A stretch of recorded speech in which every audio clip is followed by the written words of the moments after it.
তৃতীয় আসমানের ফেরেশতা দ্বিতীয় আসমানের দরজা খুলে দেয়। এভাবে তৃতীয়, চতুর্থ, পঞ্চম, ষষ্ঠ, সপ্তম আসমানের ফেরেশতারা যখন তার রূহের জন্য দরজা খুলে যায়, তখন ফেরেশতারা জিজ্ঞাসা করে, আল্লাহ, এই বান্দার রূহ কোথায় নিয়ে যাব?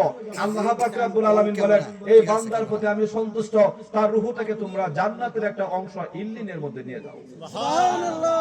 আর যখন পাপী বান্দার রূহ নেওয়ার জন্য ফেরেশতারা আসে জাহান্নাম থেকে, জাহান্নামের ফেরেশতারা দুর্গন্ধযুক্ত পচা নর্দমার চাইতে আরো বেশি নিকৃষ্ট গন্ধ সহকারে একটা রুমাল নিয়ে দুনিয়াতে আসে।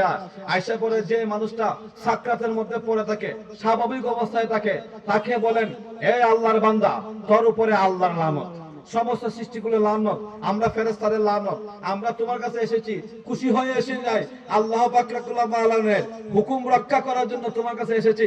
আজকে তুমি এই দুনিয়া থেকে চলে যাবে। সামান্যতম সময়ে, দুনিয়ার কিছুদিনের সময় পেয়ে এই দুনিয়াটাকে তুমি তোমার আবাসস্থল মনে করেছিলে।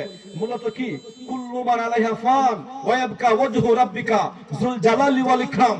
আল্লাহ এবং আল্লাহর রাসূল ব্যতীত যা কিছু আছে সবকিছু ধ্বংস হয়ে যাবে। দুনিয়ার মায়া মমতায় পড়ে তুমি এই কথা ভুলে গিয়েছিলে। আজকে তোমাকে দুনিয়াতে থাকার সুযোগ দেওয়া হবে না, তোমাকে নিয়ে যাওয়া হবে কোথায়?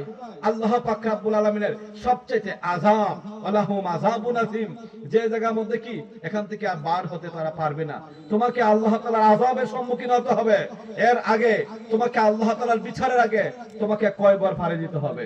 তোমাকে পাড়ি দিতে হবে কিয়ামত, কিয়ামতের পরে হাসরের ময়দান, তারপর আল্লাহ পাক রব্বুল আলামিনের সান্নিধ্যে। এর আগে তোমাকে তিনটা চারটা অবস্থান, মৃত্যু নামক বস্তুটা তুমি জানো না কত ভয়ঙ্কর হয়। এই কথা বলে জাহান্নামের ফেরেশতারা এই পচা দুর্গন্ধযুক্ত রুমালটা দিয়ে ওই বান্দার ভিতরের মধ্যে হাত ঢুকিয়ে দিবেন।